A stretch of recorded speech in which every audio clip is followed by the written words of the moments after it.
So my name is Kevin McGinnis, Chief of Education, Joyceville Institution, and I have some regional and national education responsibilities.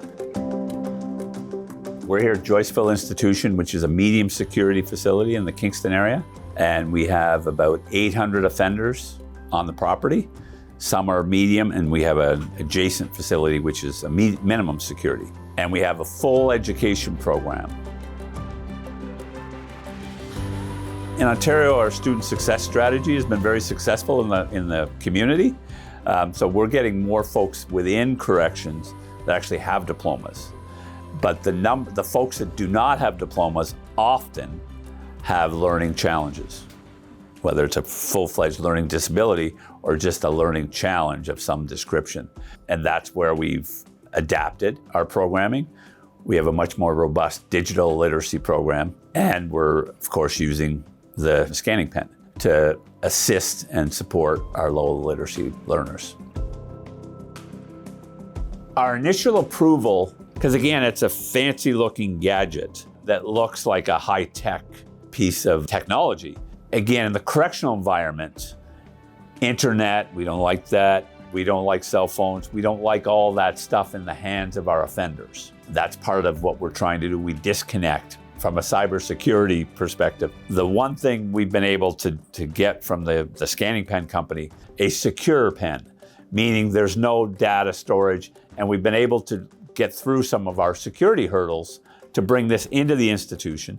And initially, it was approved for utilization within classrooms or within learning contexts.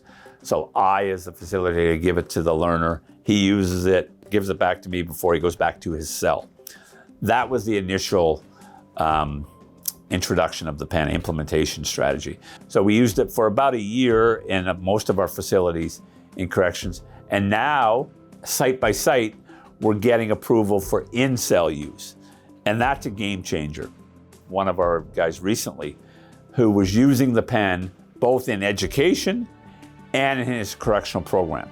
And he was just feeling really good about things. His parole officer, his correctional program officer, and the teacher, all within a week, come to me and say, holy cow, Johnny's really, really benefiting. And we see a change. Is there any way he can take it home with him? Because that's going to change things. Then he can read the stuff independently at home, he can do homework. So we went to our institutional security folks, reiterated, reaffirmed, look, we've used this, 18 months approximately, no issues. So now we have a program whereby we can create on an individual basis, and we get support, multidisciplinary support. Usually, like I said, it's all the staff. We create a memo, we hand the memo and the pen to the offender. So they have to keep the memo in their cell with the pen, and they take it back and they use it independently, and they just bring it to us once a week for charging. And it's changed everything for that offender. And the next thing will be when he leaves our custody, we need to figure out a way for the pen to go with him. Families independently contact us and say, I want to buy a pen for Johnny to use in his cell. We're not there yet, but that's another area where we could maybe have families supporting it inside, and more importantly, as they transition to the community, because it becomes a lifeline for the low literacy guy. Absolutely.